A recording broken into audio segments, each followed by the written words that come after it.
They say a man's home is his castle, but I never understood what that really meant until the day I came home early and found another man's DNA in my bedroom trash can. My name is Robert Brennan. I'm 52 years old, and I'm about to tell you how I destroyed my cheating wife's life so completely that 6 months later, she's still picking up the pieces. This isn't a story about forgiveness or second chances. This is about what happens when a woman betrays the wrong man, a man who spent 30 years building something she thought she could tear down in an afternoon. She was wrong, dead wrong, and by the time I was finished with her, everyone in our small town knew exactly what kind of woman Carol Brennan really was. My name is Robert Brennan, and I'm 52 years old. I'm sitting in the house I built with my own hands 30 years ago, and until last Tuesday, I thought I knew everything about my life.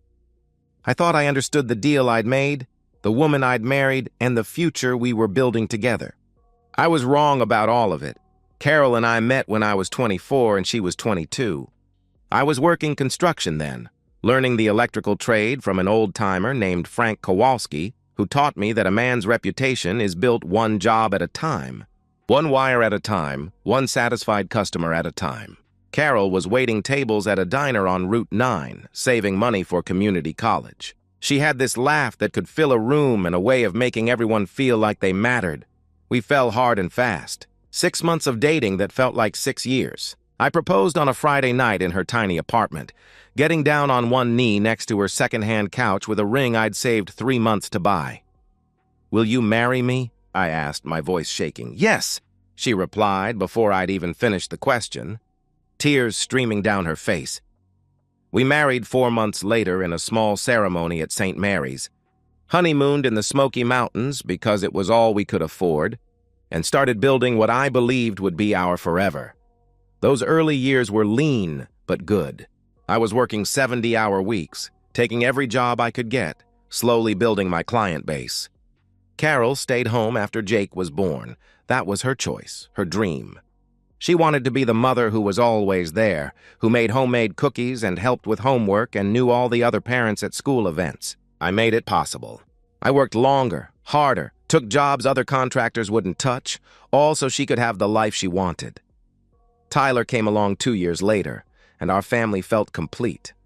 I remember Carol holding him in the hospital, looking up at me with tears in her eyes. "We did good, Bobby," she whispered. We did real good. I agreed completely. I got the vasectomy 6 months later. We both agreed 2 kids were enough, and we were done taking chances. I built this house piece by piece, ran every wire myself, installed every outlet, every switch, every fixture. The kitchen table where we ate dinner every night for 24 years? I made it in my garage. The deck where we watched the boys learn to ride bikes? I built it on weekends. The garden where Carol grew tomatoes and herbs? I tilled that soil with my own hands. Jake's 26 now, a software engineer with his own apartment downtown. Good job, good head on his shoulders, visits every other Sunday for dinner. Tyler's 24, a paramedic living across town with his girlfriend Sarah. Both boys turned out right, which is more than a lot of parents can say these days. The business grew steady over the years. Brennan Electric went from just me and a beat-up truck to 8 employees and a reputation for quality work. I still get my hands dirty, still crawl through attics and wire panels, but I've got good people working for me now. Men I trust, men who understand that our name is on every job we touch. Carol's life got easier as the boys grew up. She started taking yoga classes, meeting friends for coffee, reading those book club novels that all seemed to be about women finding themselves. I was happy for her. She'd earned it, spending all those years focused on the boys and the house. She deserved time for herself. Last month, she mentioned maybe taking an art class at the community center. "Go for it," I told her. "Money's not tight anymore. You should pursue whatever makes you happy." I thought we were entering the best years of our marriage. Kids launched, business stable, time to enjoy what we'd built together. Tuesday started like any other day. I was finishing up a panel upgrade at a medical office, routine work that should have taken until 5. But the job went smooth, and I wrapped up by 3:30. I drove home planning to shower off the day's sweat and maybe watch some baseball. The house was quiet when I pulled into the driveway. Carol's car was there, but I figured she was napping or reading. I wish I'd stayed at that job site. I wish I'd never gone home early. Because some things, once you see them, you can't unsee. Some betrayals cut so deep they change who you are forever. The trash bin beside. Our bed held something that shouldn't exist in my world. Something that proved my wife had invited a stranger into the house I built, into the bed I paid for while I was out breaking my back to provide for her. I pulled off my work boots at the front door like I always did, not wanting to track dirt through the house. The silence felt different that day, though I couldn't say why. Usually Carol would call out when she heard me come in, but the house was dead quiet. I figured she was taking one of her afternoon naps. I walked through the living room, past the couch where we'd watched 1,000 movies, past the family photos lining the mantel. Our wedding picture smiled down at me, 2 young kids who thought they had forever figured out. I was heading for the bathroom to wash up when something caught my eye in the bedroom, the trash bin beside our bed. Something white at the bottom. I almost walked past it, almost minded my own business. But something made me look closer, and when I did, my world ended. A used condom. Tied off and discarded like yesterday's garbage, my legs went weak. The room started spinning. I grabbed the dresser to keep from falling, my heart hammering against my ribs so hard I thought it might burst. My mind raced through the impossibility of what I was seeing. We hadn't used condoms in over 20 years, not since my vasectomy. There was only one explanation for what was in that trash can. Someone else had been in my bed. The rage hit me like a physical force. I wanted to scream, to put my fist through the wall, to tear the house apart board by board.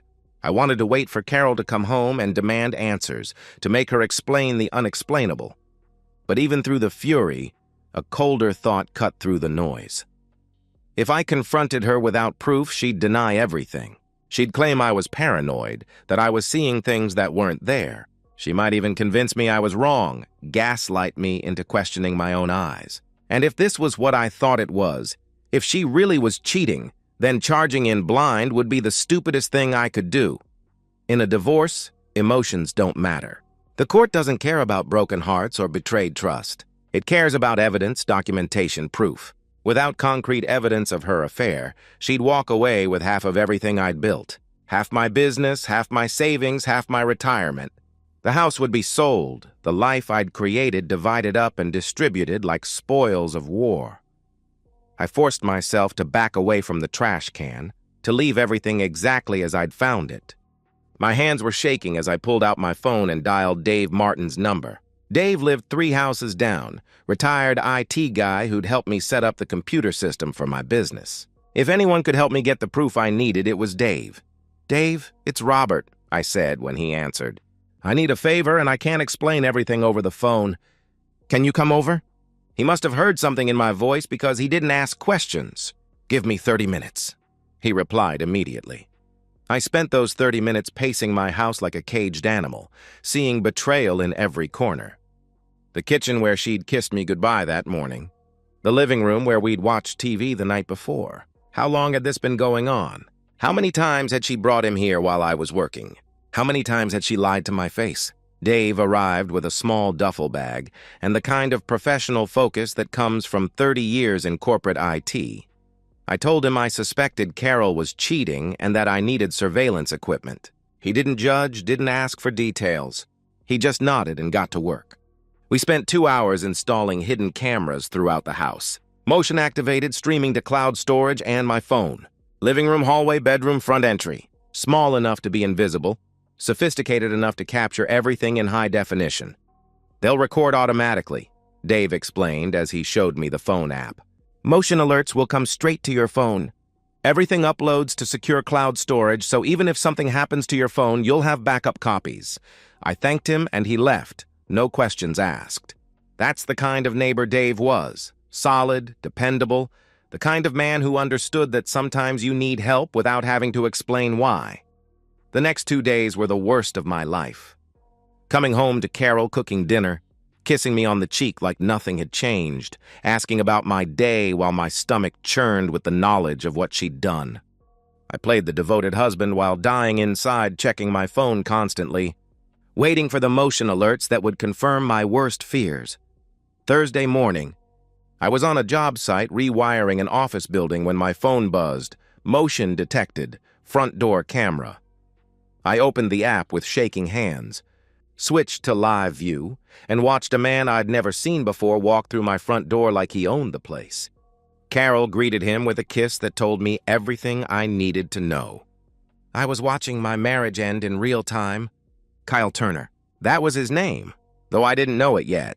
Mid-20s, arrogant grin, expensive sneakers that probably cost more than most people made in a week.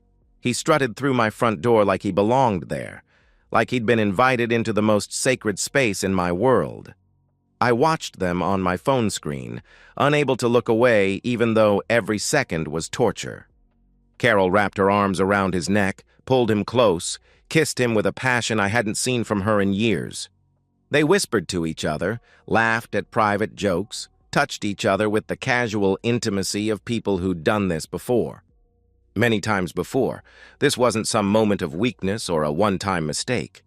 This was a relationship. They moved toward the stairs and I knew where they were going. The bedroom camera would activate soon, and I'd have to watch my wife betray 26 years of marriage in the bed where we'd conceived our children, where we'd held each other through bad dreams and good news, where I'd promised to love her until death do us part. I stood up from the electrical panel I was working on, my tools forgotten. My foreman, Tony, looked over at me with concern. "You okay, Robert?" he asked, noticing my pale face. "Family emergency," I answered, my voice hollow. "I have to leave." He nodded immediately, concern in his eyes. "Go. We'll handle things here." Tony had worked for me for 8 years. He'd never seen me leave a job unfinished. I walked to my truck in a daze, propped my phone on the dashboard, and started driving home. The bedroom camera had activated. Carol and Kyle were undressing each other, falling onto the bed I'd assembled myself 15 years ago. I watched my wife's hands explore another man's body, watched her arch her back as he touched her, watched her become someone I didn't recognize. The drive home was surreal. Stop signs, traffic lights, suburban streets where neighbors walked their dogs and kids rode bicycles, all while I watched my marriage disintegrate on a 6-inch screen. I wasn't thinking anymore. I was operating on pure instinct, some primal part of my brain that understood only territory and violation and the need to defend what was mine. I pulled into my driveway and parked quietly. The sounds from inside the house reached me before I'd even opened my front door. Moaning, laughter, the rhythmic creak of bed springs that had supported my sleep for 15 years. I climbed the stairs slowly, stepping over Kyle's shirt, Carol's jeans, underwear scattered like evidence of her betrayal. I paused outside the bedroom door, listening to my wife make sounds she'd never made for me. Then I kicked the door open so hard it slammed against the wall. The scream that came from Carol was pure terror. Kyle scrambled to cover himself, his face draining of color as he saw me standing in the doorway. For a moment, nobody moved. We were frozen in this tableau of betrayal and discovery, like actors who'd forgotten their lines. Then something cold and violent took over.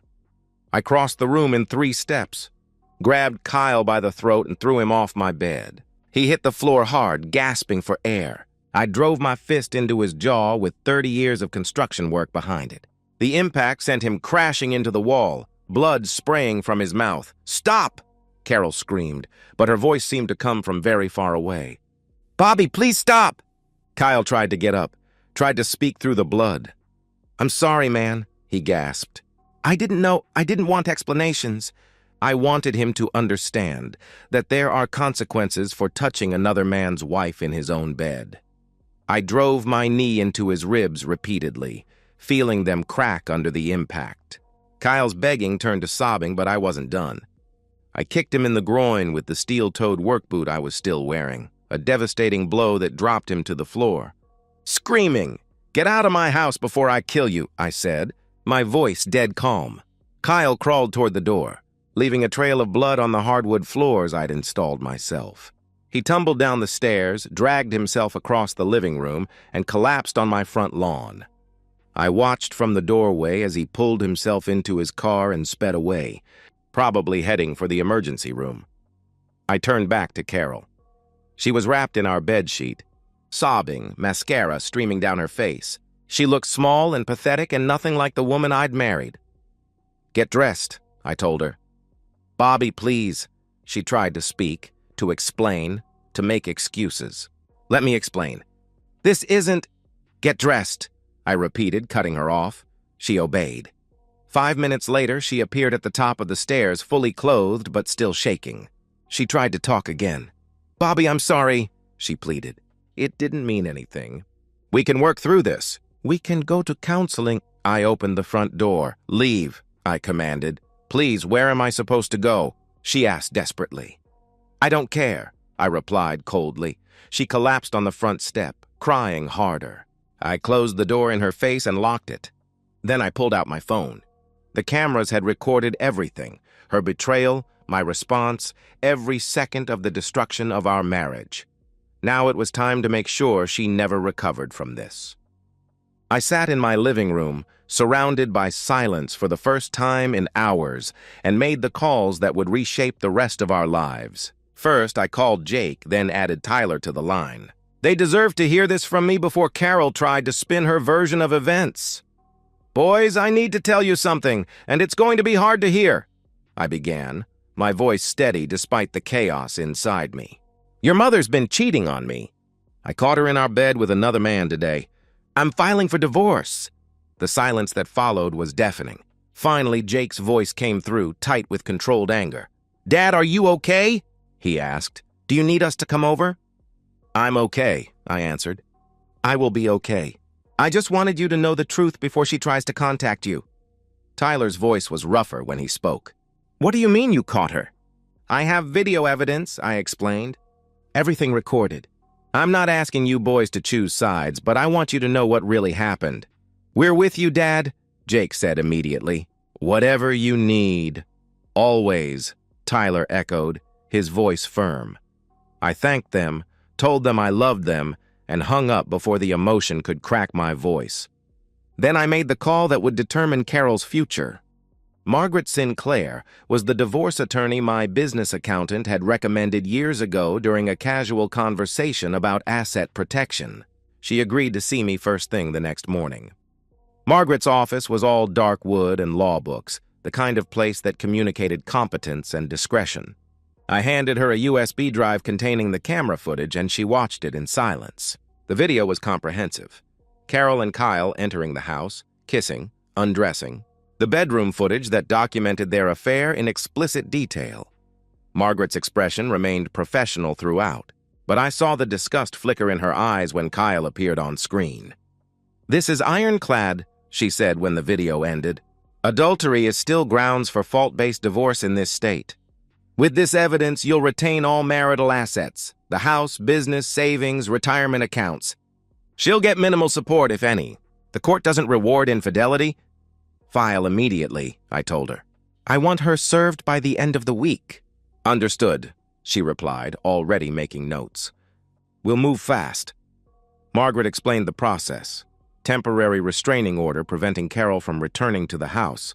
Freezing of joint accounts, expedited hearing given the clear evidence of adultery. I listened to every word, feeling the satisfaction settle deeper in my chest with each legal maneuver that would protect what I'd built.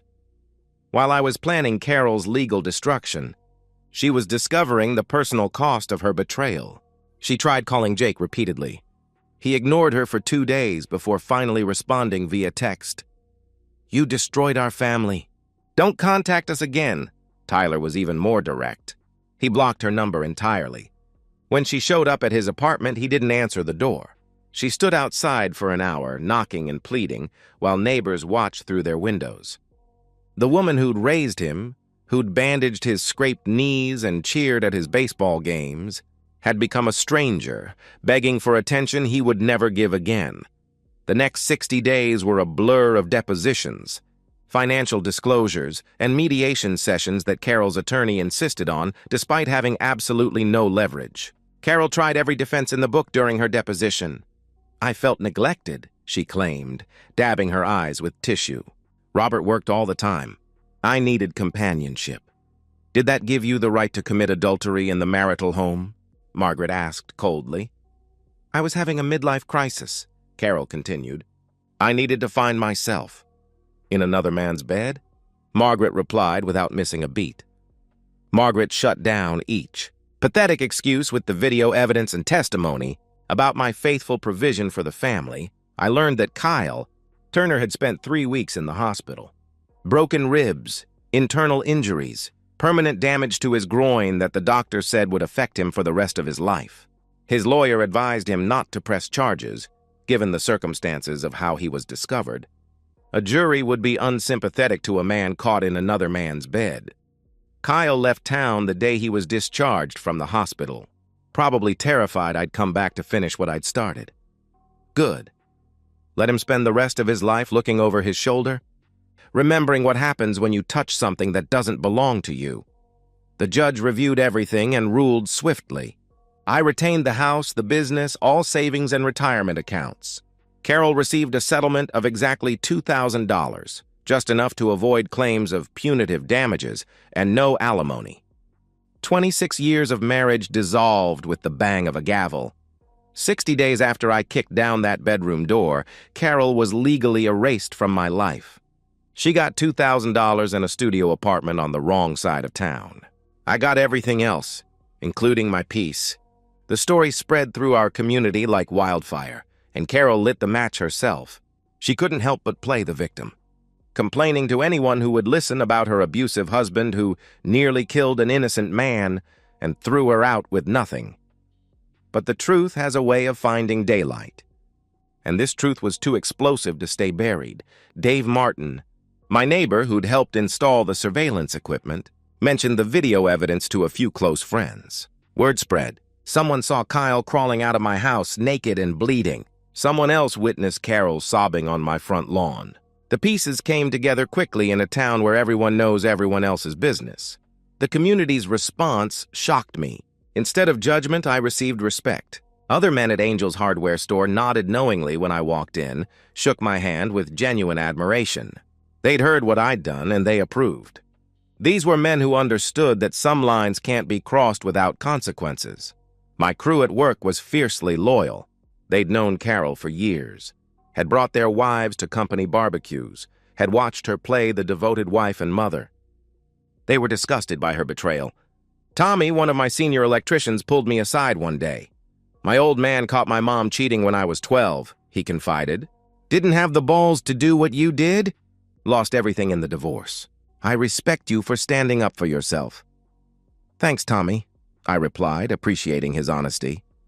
I realized my reputation hadn't been damaged. It had been reinforced.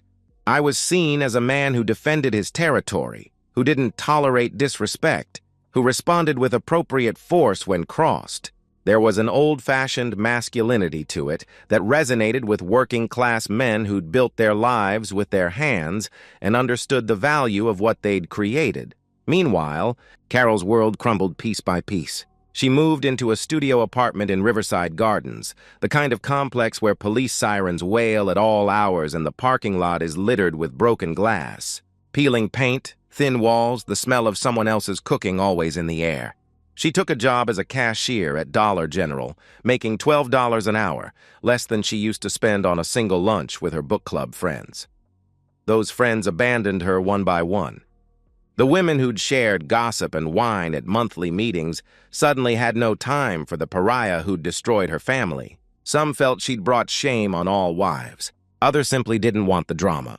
The social circle she'd enjoyed as my wife closed ranks against her, leaving her isolated and alone. Carol made one final attempt to reach our sons, writing them a long letter explaining that she'd made a mistake, that she loved them, that she hoped they could forgive her someday. The letter was filled with self-pity and blame-shifting, painting herself as a confused woman who'd lost her way. Jake's response was brutal and final when he called her after receiving the letter. "You didn't just cheat on Dad," he told her coldly. "You betrayed all of us. You chose a stranger over your family. Don't contact us again." Tyler didn't respond at all. Kyle Turner's fate reached me through mutual acquaintances. The damage I'd inflicted was permanent. Chronic pain, expensive ongoing medical treatment, and injuries that would affect his intimate life forever. He'd left town immediately after being discharged from the hospital, terrified I might come back to finish what I'd started. Rumor said he moved 3 states away and tells people he was in a car accident. The irony wasn't lost on me. Kyle thought he was just having fun with a lonely housewife. He didn't realize he was touching something that belonged to a man who'd spent 30 years building and protecting everything he had. Now Kyle would spend the rest of his life remembering that mistake every time he tried to walk without pain. 6 months later, I sit on my back porch on a Saturday evening, and for the first time since that Tuesday, I feel something close to peace. It's a Saturday evening in late autumn, 6 months after the divorce was finalized. I'm sitting on my back porch with a beer in my hand, watching the sun set over the yard I landscaped 20 years ago. The maple tree I planted when Jake was born has turned brilliant orange. The deck I built still holds my weight, still provides the perfect view of everything I've created. The house is quiet, but it's not lonely.